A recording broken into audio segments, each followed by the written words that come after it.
অতি দুখৰ বিষয় যিখিনি সময়ত এই চৰকাৰখনে অসমীয়া ভূমিপুত্ৰৰ কথা কৈ জাতি মাটি কথা কৈ শাসনক বাগ ধৰিছিলে এইখিনি সময়তে আজি বাছি বাছি বিলাসিত সৈনিকসকলক যিকোনো জেগাত অসমৰ বিভিন্ন প্ৰান্তত বাটে ঘাটে আটকাই মেলি থানাই থানাই ভৰাই দিছে।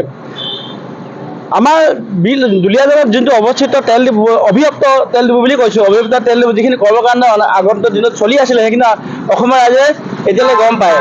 আজি আমি দুলীয়াজানত 24 ঘণ্টা আজি বন্ধ ঘোষণা কৰা হৈছিলে। 11টা সংগঠনৰ লগতে বীৰ লাচিত নাম আছিলে। সেই সময়ত কেৱল মাত্ৰ বীৰ লাচিত নাম সৈনিকক বাচি বাচি বাটে ঘাটে আটকাই দিলে অতি দুৰ্ভাগ্যৰ বিষয়। এই অসমীয়া জাতিৰ কাৰণে অতি অক্ষণীয় সংকেত।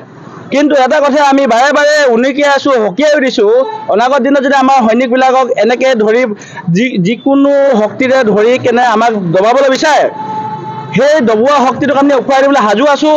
আৰু এতিয়া আমাৰ থানাৰ পৰা ওলোৱাৰ পিছত সৈনিকসকলে আকৌ জোৰদাৰ প্ৰস্তুতিৰে আমাৰ কৰ্মকাণ্ড কৰি যামেই। আমাক কোনো শক্তিয়ে আমাক ৰখাব নোৱাৰে। বহিৰাগত চুতলি বিনিময়তে অসমীয়াৰ খিলঞ্জীয়া ল'ৰাসকলক থানাত আটকাই চৰকাৰে কি বুজাব বিচাৰিছে সেয়া কিন্তু ৰহস্যৰ বিষয়। শৃংখলচৰীয়াত আহি থকা অৱস্থা ঘটল বোলে চেতনৰ ডিমুৰ ওচৰৰ পৰা আটক কৰিছে। তেওঁ কি ক'ব এতিয়া ডিব্ৰুগড়ত তেখেতক এছ পি অফিচত বৰ অতি দুৰ্ভাগ্যজনক কথা। যিখিনি সময়ত আমি যাৰ বিৰুদ্ধে এজাহাৰ দিছিলোঁ, আজি কোনোবা তনু চাহি বোলা ছোৱালীগৰাকী আৰু কোনোবা বহিৰাগত যিখিনি মানুহে এজাহাৰ থানা থানাই পৰি আছে, সেইখিনি মানুহ গ্ৰেপ্তাৰ নকৰি আমাৰ সম্পূৰ্ণ গণতান্ত্ৰিকভাৱে আন্দোলন কৰিবলৈ অহা বীৰ লাচিত নাম সৈনিকসকলক বাটে ঘাটে গ্ৰেপ্তাৰ কৰি আটক কৰি চৰকাৰে কি বুজাব বিচাৰিছে সেই কিন্তু জাতিৰ কাৰণে অতি অক্ষণীয় সংকেত। এতিয়া শৃংখল প্ৰক্ৰিয়াটো ডিব্ৰুগড়তে আছে বৰ্তমান।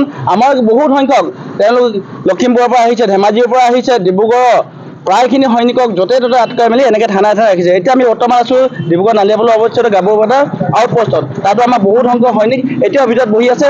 আমিও আছিলোঁ, যদিও অতি দুৰ্ভাগ্যৰ বিষয়, মানে জাতিৰ কাৰণে অতি দুখৰ বিষয়। ইয়াতকৈ আৰু লজ্জাজনক কথা নাই এইখন চৰকাৰৰ বিষয়ে যে অসমীয়া ল'ৰাখিনিক ধৰি আটকাই থানাই থানাই ভৰাই থৈছে। শৃংখলচৰীয়াতে কোনো কেন্দ্ৰীয় নেতৃত্বক আপোনালোকে বৰ্তমানলৈকে আটক কৰিছে।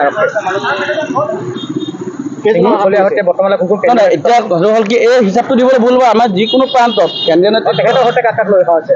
আমাৰ হৰকুমাৰ দা আছিলে, তেখেতো বেলেগকৈ আছে। বৰ্তমান শৃংখলচৰীয়াতে এছ পি অফিচত আছে ডিব্ৰুগড়।